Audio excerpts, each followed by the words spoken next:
తెలంగాణ రాష్ట్ర రోడ్డు రవాణా సంస్థ ఖమ్మం రీజన్ అందరికీ నమస్కారం. మనం ప్రతిరోజు ఆన్లైన్ యూట్యూబ్ వీడియోల ద్వారా అవగాహన కార్యక్రమాలను జరుపుకుంటున్నాం.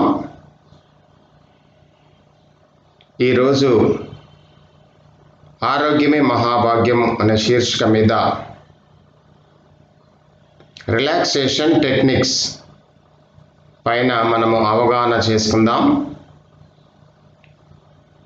అయితే మనము వివిధ అంశాలపైన వివిధ శీర్షికలపైన అవగాహన కార్యక్రమాలు జరుపుకుంటున్నాము. ఆరోగ్యమే మహాభాగ్యము, పరిపూర్ణ వ్యక్తిత్వ వికాసము, భద్రతా సూక్తి, బస్సులు ఫెయిల్ కాకుండా ఉండాలంటే ఏం చేయాలి, డ్రాఫ్టింగ్ స్కిల్స్, డ్రాఫ్టింగ్ నైపుణ్యత, ఈ శీర్షికల మీద వివిధ అంశాలపైన మనము అవగాహన చేసుకుంటున్నాము. అయితే ఆరోగ్యమే మహాభాగ్యము అనేటువంటి విషయము చాలా ముఖ్యమైనది, చాలా ప్రాధాన్యమైనది. ఆరోగ్యమే మహాభాగ్యము దానికి సంబంధించిన 10 నియమాలను మనము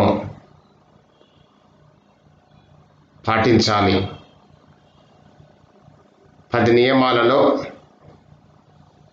ఈరోజు మనము తెలుసుకోబోయేటువంటి నియమము, టాపిక్, అంశము రిలాక్సేషన్ టెక్నిక్స్. అయితే 10 నియమాలు మనందరికీ తెలుసు. డాక్టర్లు సూచిస్తున్నటువంటి 10 నియమాలు, ఆరోగ్య సంస్థలు సూచిస్తున్నటువంటి 10 నియమాలు.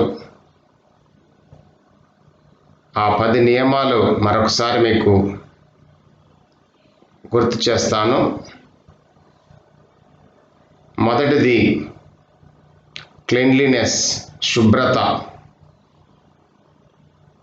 రెండవది శారీరక శ్రమ, ఫిజికల్ ఎక్సర్సైజెస్. మూడవది సమతుల్య ఆహారము, బ్యాలెన్స్డ్ డైట్, న్యూట్రిషియస్ డైట్. నాలుగవ నియమము సరిపోను విశ్రాంతి తీసుకోవడం, అడిక్వేట్ రెస్ట్. ఐదవది వ్యసనాలకు బానిస కాకుండా ఉండడం.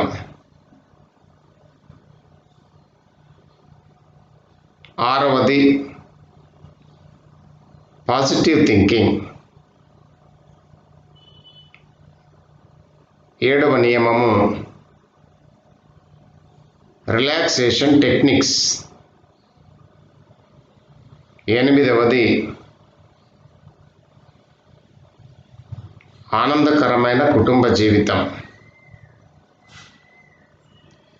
తొమ్మిదవది వ్యక్తిత్వ వికాసము. 10వ నియమము దైవంపై విశ్వాసము. ఈ నియమాలను ప్రతి ఆరోగ్య సంస్థ, డాక్టర్లు, శాస్త్రాలు ఆరోగ్యం కోసం పాటించాల్సినటువంటి పద్ధతులను తెలియజేస్తున్నాయి. అయితే రిలాక్సేషన్ టెక్నిక్స్ అంటే ఏమిటో మనం తెలుసుకుందాం. రిలాక్సేషన్ అంటే రిలాక్స్ కావడం. రిలాక్సేషన్కి మనము పాటించాల్సినటువంటి టెక్నిక్స్ ఏంటి అని మనం తెలుసుకుంటే, అక్రాస్ ద వరల్డ్, ప్రపంచం అంతటా మరి ప్రతి ఒక్కరూ చెబుతున్నటువంటి ఈ రిలాక్సేషన్ టెక్నిక్స్ ఏమిటంటే యోగా, ప్రాణాయామము, ధ్యానము, ప్రార్థన. ఈ 4 టెక్నిక్స్ రిలాక్సేషన్కి ఉపయోగపడతాయి. యోగా, ప్రాణాయామం, ధ్యానము, ప్రార్థన. ఈ 4టిని మనము రిలాక్సేషన్ పొందడానికి వాడుతుంటారు. మరి ఈ 4టి మీద శాస్త్రీయమైనటువంటి విశ్లేషణ మనము అవగాహన చేసుకుందాం. యోగా అంటే అర్థమేంటి? యోగా అంటే యోగా ఆసనాలు, సూర్య నమస్కారాలు, వివిధ రకాల బాడీ పోస్చర్స్ తోటి శరీరంలో ఉన్నటువంటి అవయవాల కదలికకి మనము వాడేటువంటి టెక్నిక్స్. అయితే ఈ యోగా అనే మాట చాలా ప్రాముఖ్యమైనది, సనాతనమైనటువంటి మాట. భారతదేశంలో యోగా కొన్ని వేల సంవత్సరాల క్రితము భారతీయ ఋషులు పాటించినటువంటి గొప్ప శాస్త్రీయ ప్రక్రియ. ఇది శాస్త్రీయ ప్రక్రియ. దాని ద్వారా ఆరోగ్యాన్ని పొందడానికి బాగా వాడేటువంటి టెక్నిక్ ఇది. యోగాను అదొక శాస్త్రం అని అంటారు. యోగా అనేది ఒక కళ. యోగా అనేది ఒక తత్వాన్ని గురించి చెప్పేటువంటి శాస్త్రము. అదే కాక యోగా అనేది ఆధ్యాత్మికతను కూడా స్పృశిస్తుంది. అంటే yoga is a science, yoga is an art, yoga is a philosophy, and yoga is a spirituality. So ఈ 4 అంశాలను యోగా స్పృశిస్తుంది కాబట్టి దాన్ని ముందుగా శాస్త్రీయ కోణంలో పూర్తిగా అధ్యయనం చేసుకొని వాటిని మనము పాటించాలి. తెలుసుకోవడమే కాకుండా వాటిని మనము అనుసరించాలి, ప్రాక్టీస్ చేయాలి, అనుభవంలోకి పొందాలి. యోగాలో ఎన్నో ఆసనాలు ఉంటాయి. శారీరకంగా చేసేటువంటి ఎక్సర్సైజ్లు ఎన్నో ఉంటాయి. అయితే మనము యోగాలో డిజైన్ చేయబడేటువంటి ఆసనాలు చాలా శాస్త్రీయంగా, చాలా పద్ధతి ప్రకారంగా ఉంటాయి కాబట్టి వాటిని మనము నేర్చుకొని ప్రాక్టీస్ చేస్తే ఆరోగ్యం అనేది మన చేతిలో ఉంటుంది. ఆరోగ్యమే మహాభాగ్యము అని అందరూ చెబుతారు, కానీ దాన్ని ఆచరించడము, యోగా ఆసనాలు కానీ, సూర్య నమస్కారాలు కానీ,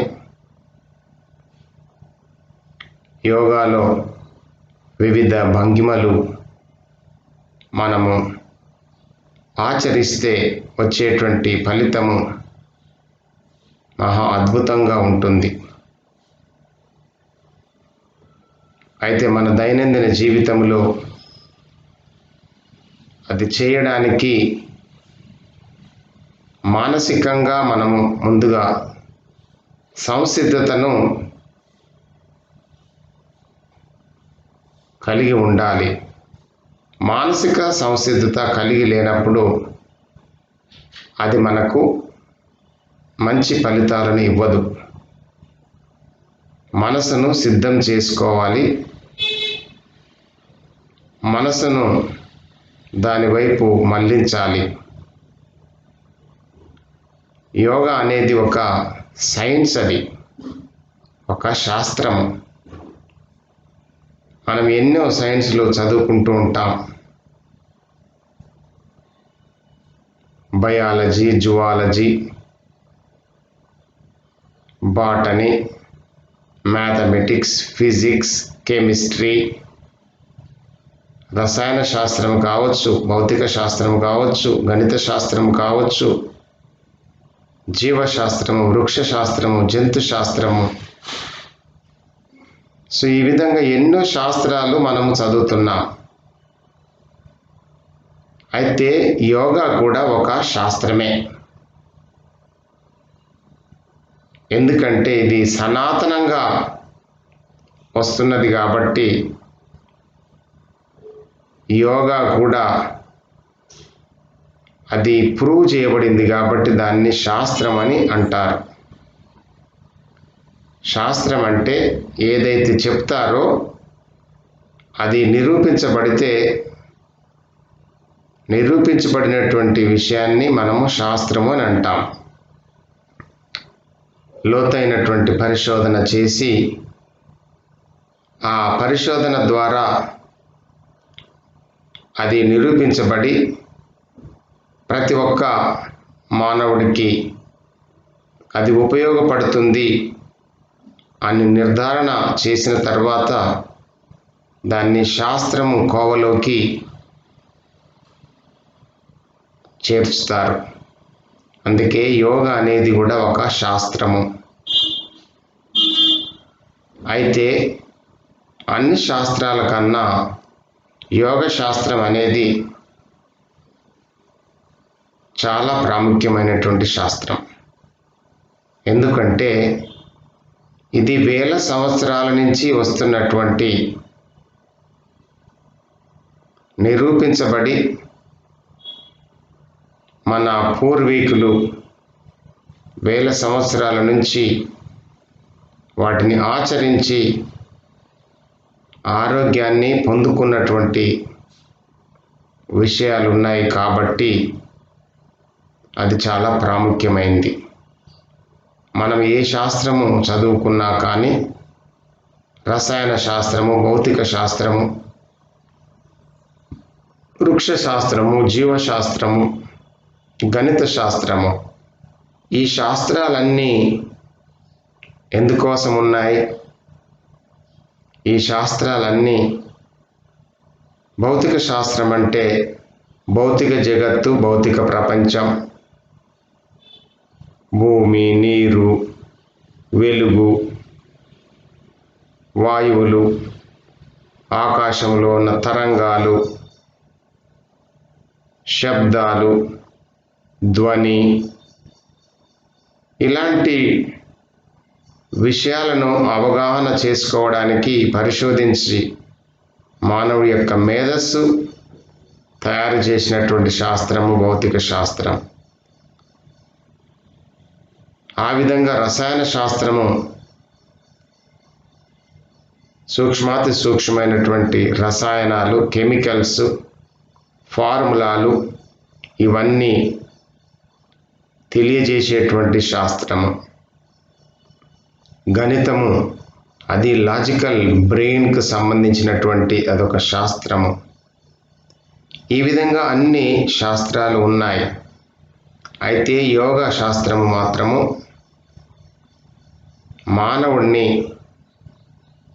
మానవుడి యొక్క జీవితం గురించి లోతుగా అధ్యయనము చేసేటువంటి ఒకే ఒక శాస్త్రము, శాస్త్రీయంగా తెలియజేసేటువంటిది యోగా. అందుకే దానిని మనము లోతుగా అధ్యయనం చేయాలి. మీద సూపర్ఫిషియల్గా కాకుండా లోతుగా అధ్యయనం చేసినప్పుడు, అది మనము అన్వయించుకున్నప్పుడు, దానిలో ఫలితాలను మనం అనుభవించినప్పుడు అప్పుడు దాని గురించి మనకు అర్థమవుతుంది.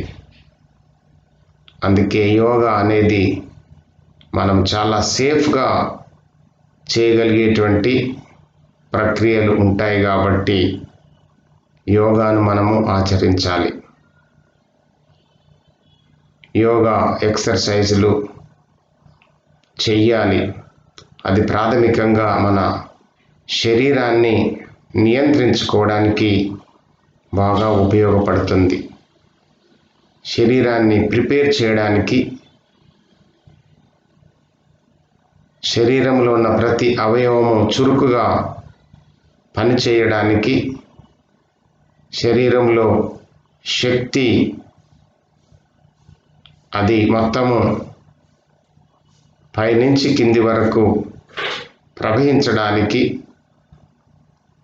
ఏ భాగంలో అయితే శక్తి సరిగా ప్రవహించడం లేదో ఆ భాగానికి సంబంధించినటువంటి ఎక్సర్సైజులు చేయడం ద్వారా ఆ భాగానికి శక్తి అంది ఆ భాగము శుద్ధి అయిపోయి ఆ విధంగా యోగా ఆసనాల ద్వారా ఆరోగ్యము సిద్ధిస్తుంది. ప్రాణాయామము అంటే ప్రాణశక్తిని నియంత్రించేటువంటి ఒక అద్భుతమైన శాస్త్రీయమైన సనాతనమైనటువంటి ప్రక్రియ. ప్రాణాయామము ప్రాణశక్తిని నియంత్రించేది. ప్రాణశక్తి అంటే మరి శరీరంలో ప్రవహించేది ప్రాణశక్తే. మానవుడికి శరీరంలో ప్రవహించేటువంటి ఆ ప్రాణశక్తి సిస్టమేటిక్గా అందాల్సినటువంటి ప్రాణశక్తి ప్రతి భాగానికి, ప్రతి కణానికి అందినప్పుడు చురుగ్గా, యాక్టివ్గా ఉంటారు. అయితే ప్రాణశక్తి ఎందుకు మరి అస్తవ్యస్తంగా ఉంటుంది, ఎందుకు సరిగా ప్రవహించదు అన్నదానికి మరి కారణాలు మనం తెలుసుకుంటే, మానవుడి యొక్క మనసులో ఉన్నటువంటి గుణాలను బట్టి ఆ ప్రాణశక్తి మోతాదు మన లోపల ప్రవహించడం అనేది అంచనా వేయవచ్చు. అయితే మనసులో ఉన్నటువంటి గుణాలను మనం ఒకసారి గమనిస్తే 3 రకాల గుణాలు మనసులో ఉంటాయి. 3 రకాల గుణాలు. ఒకటి డార్క్ క్వాలిటీ, రెండవది ప్యాషన్ క్వాలిటీ, మూడవది శానిటీ క్వాలిటీ. డార్క్ క్వాలిటీ అంటే తామసిక గుణము, ప్యాషన్ క్వాలిటీ అంటే అది తామసిక గుణము, శానిటీ క్వాలిటీ అంటే సాత్విక గుణము. అయితే ఈ తామసిక గుణం అంటే భయము, పిరికితనము, సోమరితనము, బద్ధకము, నిరాశ, నిస్పృహ, దుఃఖము, బాధ, కష్టము, ఇన్ఫీరియారిటీ, నేనేమిటికి పనికిరాను అనేటువంటి భావము, ఇలాంటి అన్నీ కూడా అది డార్క్ క్వాలిటీసు, తామసిక గుణాన్ని కలిగి ఉన్నాయని అర్థం. అయితే ప్యాషన్ క్వాలిటీస్ అంటే అవి ఆరాటము, తపన, పోరాటము, ఈర్ష్య, ద్వేషము, కక్ష, పగ, రాగము, ద్వేషము, గర్వము, అహంకారము, స్వార్థము. సో ఇవన్నీ ప్యాషన్ క్వాలిటీస్, రాజసిక గుణాలు. సాత్విక గుణము అంటే ప్రేమ, జాలి, దయ, కరుణ, అనురాగము, ఆప్యాయత, క్రమశిక్షణ, ధైర్యము, విశ్వాసము, నమ్మకము. ఇవన్నీ సాత్విక గుణాలు అంటారు. అయితే మానవుడి లోపల తామసిక గుణం ఉన్నప్పుడు ప్రాణశక్తి చాలా తక్కువగా ప్రవహిస్తుంది. రజసిక గుణం ఉన్నప్పుడు అస్తవ్యస్తంగా ప్రాణశక్తి ప్రవహిస్తుంది, ఎక్కువలు తక్కువలుగా ఉంటుంది. ఒక దగ్గర ఎక్కువ, ఒక దగ్గర తక్కువ, అస్తవ్యస్తంగా ప్రవహిస్తున్నప్పుడు కొన్ని భాగాలకి అది అందకపోవడము, అక్కడ నష్టం జరుగుతూ ఉంటుంది. సాత్విక గుణములలో ప్రాణశక్తి బ్యాలెన్స్గా ప్రవహిస్తుంది. అందుకే ప్రాణాయామము ప్రాణశక్తి అన్ని భాగాలకు సమంగా ప్రవహించాలంటే సాత్విక గుణములు కలిగి ఉండాలి. సాత్విక గుణములను మరి అలవాటు చేసుకోవడానికి ప్రాణాయామము బాగా ఉపయోగపడుతుంది. ప్రాణాయామము అంటే మనము ప్రాణవాయువును లోపలికి పంపించి లోపల ఉన్నటువంటి చెడు వాయువులను బయటికి పంపించడమే. ఇది ఒక రకంగా చెప్పాలంటే ఇది ఒక శారీరక శ్రమే. ప్రాణవాయువును లోపలికి తీసుకొని బయటికి వదలడం. అయితే మన ఊపిరితిత్తులు 5 నుంచి 6 లీటర్ల గాలిని నింపుకునేటువంటి సామర్థ్యం ఉంటుంది. అయితే ఆ గాలిని మనము తీసుకొని ప్రయత్నపూర్వకంగా గాలిని తీసుకొని బయటికి వదలడము అనేటువంటి ప్రక్రియ చేయడం ద్వారా లోపల ఉన్నటువంటి ఊపిరితిత్తుల కెపాసిటీ బాగా పెరుగుతుంది. ఎప్పుడైతే ప్రాణవాయువు ఎక్కువగా మనకు న్యాచురల్గా లోపలికి వెళ్ళినప్పుడు లోపల అన్ని భాగాలకు ప్రాణవాయువు అందుతుంది. అందుకే ప్రాణాయామము చాలా బాగా ఉపయోగపడుతుంది. సో ప్రాణాయామము మరి ఈ రోజుల్లో అందరూ నేర్పుతూ ఉన్నారు. ప్రాణాయామము చేసుకోవాలి. ఇది వినడం ద్వారా వచ్చే లాభం ఏమీ లేదు, తెలుసుకోవడం ద్వారా వచ్చే లాభం కూడా ఏమీ లేదు. కానీ అవగాహన ద్వారా మనకు దాని మీద, ఆ ప్రక్రియ మీద నమ్మకము, విశ్వాసము కుదరడం కోసము ఇదంతా మనము తెలుసుకుంటున్నాం. ప్రాణాయామము డాక్టర్లు సూచిస్తున్నటువంటి గొప్ప ప్రక్రియ. అందుకే ప్రాణాయామాన్ని మనము తప్పకుండా నేర్చుకోవాలి, ప్రాక్టీస్ చేయాలి. దాని ద్వారా మనకు ప్రశాంతత, రిలాక్సేషన్ దొరుకుతుంది. అది నిరూపించబడ్డటువంటి ప్రక్రియ కాబట్టి దానిలో అనుమానము మనము చెందాల్సిన అవసరమేమీ లేదు. తర్వాత ధ్యానము కూడా రిలాక్సేషన్ టెక్నికే.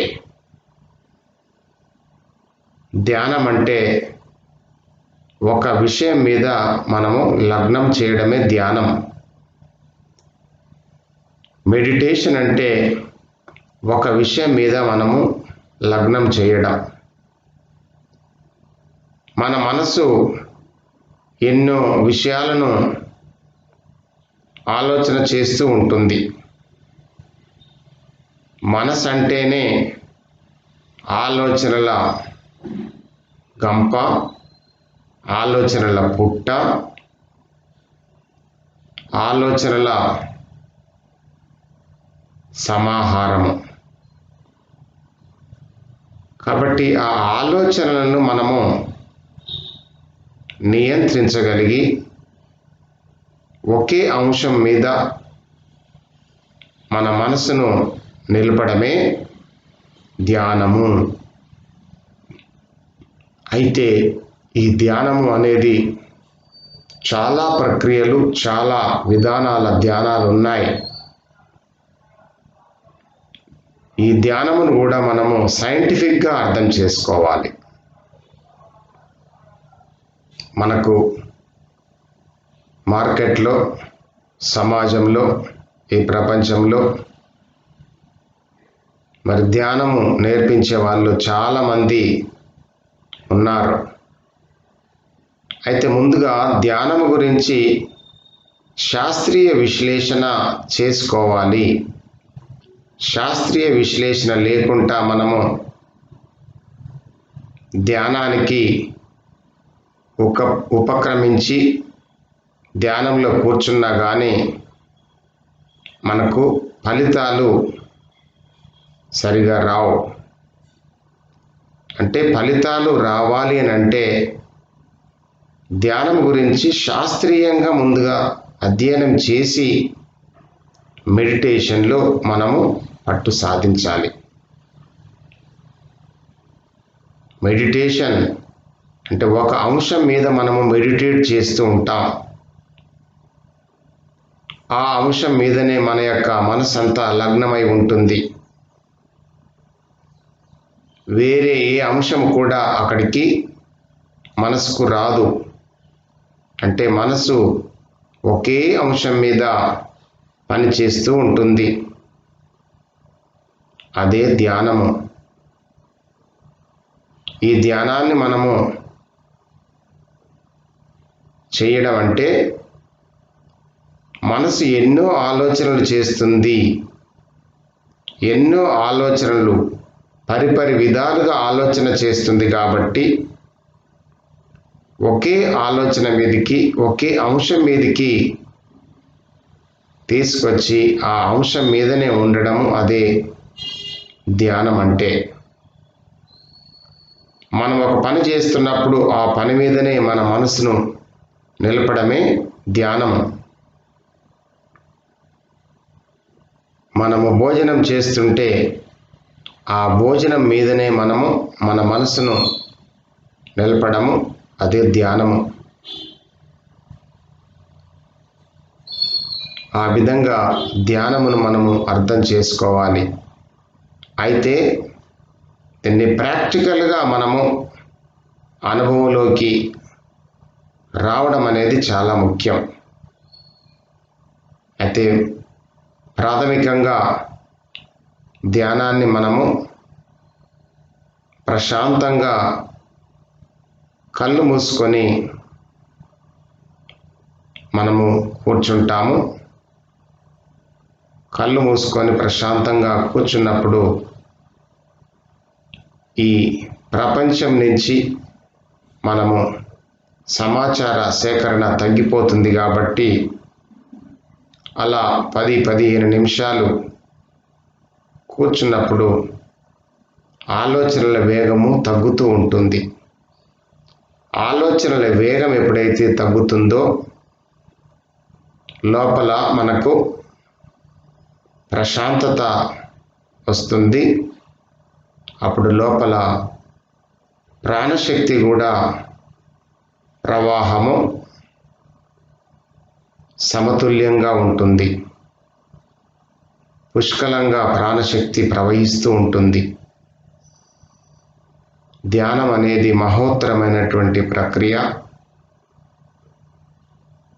ఎవరి సహాయము లేకుండానే ఎవరికి వారు చేసేటువంటి గొప్ప టెక్నిక్ ఇదే meditation. Meditation is a scientific process which has been proved to give the complete health to the human beings. ధ్యానం అనేది నిరూపించబడినటువంటి గొప్ప శాస్త్రీయ ప్రక్రియ. భారతీయ ఋషులు మెడిటేషన్, ధ్యానము మీద, శాస్త్రీయమైనటువంటి విషయాల మీద వారు నిరూపించి నిజంగా మరి మానవాళికి ఇచ్చినటువంటి ఒక గొప్ప కానుకగా చెప్పుకోవచ్చు. అందుకనే ధ్యానమును మనము కొనసాగించడం అనేది చాలా సురక్షితమైనటువంటి ప్రక్రియ. తర్వాత ప్రార్థన. ప్రార్థన అనేది ప్రేయర్ అంటే ప్రే చేయడం, విజ్ఞప్తి చేయడం. అంటే ప్రార్థన చేయడం అంటే మనము మన లోపల శక్తి నింపుకోవడానికి, మన లోపల ఉన్నటువంటి ఆందోళనల్ని తొలగించుకోవడానికి, మానసికంగా ఉన్నటువంటి భారాన్ని తొలగించుకోవడానికి, మనసులో ఉన్నటువంటి బాధను తీసివేయడానికి చేసేటువంటి ప్రేయరు. అది భగవంతుని ప్రార్థించడము అని అంటారు.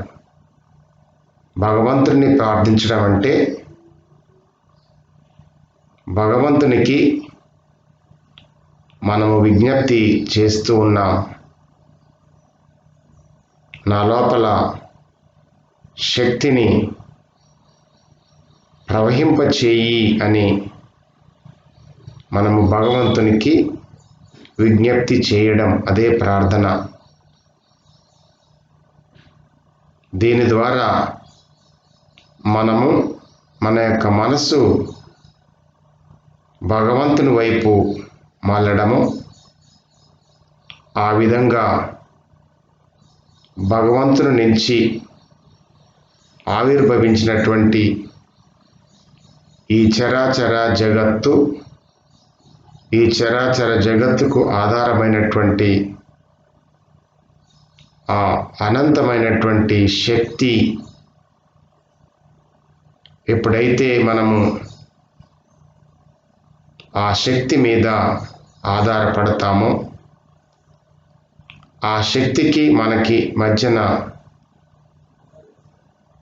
కనెక్షన్ ఏర్పడి ఆ శక్తి మన లోపల ప్రవహిస్తూ ఉంటుంది. ఇది కూడా శాస్త్రీయమైనటువంటి ప్రక్రియ. ప్రపంచంలో ఎన్నో దేశాలు ఆధ్యాత్మికంగా ఉన్నటువంటి వారు పాటించేటువంటి గొప్ప ప్రక్రియ ప్రార్థన. అందుకే ప్రార్థన అనేది మానవుడికి చాలా ఉపయోగపడేటువంటి ఒక గొప్ప సైంటిఫిక్ ప్రాసెస్. ప్రార్థన చేసేటప్పుడు స్పష్టత కలిగి ఉండాలి. ప్రార్థన ఎలా చేయాలి అనే విషయం మీద స్పష్టమైన జ్ఞానము ఉండాలి. ప్రార్థనలో మరి మౌనంగా చేసేటువంటి ప్రార్థన చాలా సేఫ్గా ఉంటుంది. ఆందోళనలు తగ్గించడానికి చాలా బాగా ఉపయోగపడేటువంటి ప్రక్రియ. ప్రార్థన మౌనంగా ఎప్పుడైతే మనము ఉంటామో ఆ మౌన ప్రార్థన మనిషి లోపల శక్తిని పెంచడానికి బాగా ఉపయోగపడుతుంది. ప్రార్థన అనేది ఎవరికి వారు చేసుకునేటువంటి ప్రక్రియే. నా లోపల ఆ అనంతమైనటువంటి ఆ దివ్య శక్తి నా లోపల నెలకొనాలని ఆ శక్తి మీద లగ్నం చేయడమే, ఆ భగవంతుని మీద మనసును లగ్నం చేయడమే అదే ప్రార్థన. కాబట్టి మౌనంగా ఉండి చేసేటువంటి ప్రార్థన చాలా బాగా ఉపయోగపడుతుంది. మౌన ప్రార్థన కావాలి. అప్పుడు మనసు ప్రశాంతంగా ఉండడానికి ఉపయోగపడుతుంది. ప్రశాంతంగా మరి నిర్జన నిర్మానుష్య ప్రాంతాలలో ప్రశాంతంగా కూర్చొని మౌనంగా ఉన్నప్పుడు మౌన ప్రార్థనలో అనంతమైనటువంటి శక్తి మరి మానవుడిలోకి ప్రవహిస్తుంది అని దైవ గ్రంథాలు తెలియచేస్తున్నాయి. కాబట్టి ఆ విధంగా ప్రార్థనను మనము తెలుసుకొని శాస్త్రీయ ప్రక్రియలో ప్రార్థన గురించి అవగాహన చేసుకోవాలి. అవగాహన చేసుకొని ప్రాక్టీస్ చేయాలి. మౌనంగా కూర్చోవడము ప్రాక్టీస్ చేయాలి. వేరే వారి గురించి ప్రార్థన చేయడం కంటే ముందుగా మన గురించి మనము ప్రార్థన చేసుకోవడం అనేది అది గొప్ప శాస్త్రీయ ప్రక్రియ అవుతుంది. తన లోపల ఉన్నటువంటి అంతరంగాన్ని శుద్ధి చేయడం కోసము ప్రార్థన చేయాలి. మనకు మనము ఏంటో మనం తెలుసుకోవాలి. మన లోపల ఆ భగవంతుని శక్తి, ఆ భగవంతుడు, ఆ శుద్ధ చైతన్య శక్తి, ఆ అనంతమైనటువంటి ఆ పరిశుద్ధత మన లోపలికి రావాలని ఆ విధంగా మౌనంగా ఉండి కూర్చొని చేసేదే ప్రార్థన. అందుకే ఈ రిలాక్సేషన్ టెక్నిక్స్ ఈ 4 కూడా సైంటిఫిక్గా మానవుడికి ఉపయోగపడేవి కాబట్టి సైంటిఫిక్గా ప్రూవ్ చేయబడినటువంటి కావున వీటిని మనము వాడుకొని ప్రశాంతంగా మరి జీవితాన్ని లోపల పుష్కలమైనటువంటి ప్రాణశక్తిని ప్రవహింపచేసేటట్టుగా మన శరీరాన్ని తయారు చేసుకోవాలి. అందుకే ఇవి చాలా సేఫ్ టెక్నిక్స్. ఈ విశ్వమంతా శక్తిమయం. ఈ విశ్వం మనకు కనబడుతున్నటువంటి ఏ పదార్థమైనా కానీ, కంటికి కనబడుతున్నది పదార్థం, కానీ ఆ పదార్థము అనంతమైనటువంటి శక్తి నుంచి పదార్థ రూపముగా మారినటువంటిదే. శాస్త్రీయంగా చూస్తే, సైంటిఫిక్గా మనము తెలియచేస్తే, ఆ అనంతమైనటువంటి శక్తి మనకు కంటికి గోచరిస్తున్నటువంటి పదార్థాలు. అందుకనే శక్తి అనేది అనంతంగా ఉంటుంది. శక్తి ఎప్పటికి కూడా తరిగిపోదు. ఒక రూపం నుంచి ఇంకొక రూపానికి మారుతుందే తప్ప శక్తి తగ్గేటువంటి ప్రసక్తే లేదు. దాన్నే మరి శక్తి నిత్యత్వ సూత్రము అని అంటారు. Energy neither be created nor destroyed. It can be transformed from one form to another form. శక్తి అనేది ఒక రూపం నుంచి ఇంకొక రూపంలోకి మారేదే తప్ప అది ఎప్పటికీ నశించదు. కాబట్టి ఈ అనంతమైనటువంటి శక్తి విశ్వంలో ఉంది. ఆ విశ్వ శక్తి మరి ఈ సృష్టి, ఈ ప్రకృతి తయారు కావడానికి ఆ శక్తి నుంచి ఇవన్నీ తయారయ్యాయి. మరి మానవుడి లోపల కూడా మనము ఆ శక్తి నుంచి మనము కూడా తయారయ్యాము అనేటువంటి ఆ అవగాహన వస్తే చాలు. ఈ లోకంలో ఈ లోక సంబంధమైనటువంటి, ఈ ప్రకృతి సంబంధమైనటువంటి ఈ పదార్థాలన్నీ కూడా ఆ అనంతమైనటువంటి శక్తి నుంచి ఆవిర్భవించాయి, ఆ దైవశక్తి నుంచి ఆవిర్భవించాయి అనేటువంటి అవగాహన శాస్త్రీయంగా కలిగి ఉంటే మనకు ఈ టెక్నిక్స్ అన్నీ చాలా బాగా ఉపయోగపడతాయి. అందుకే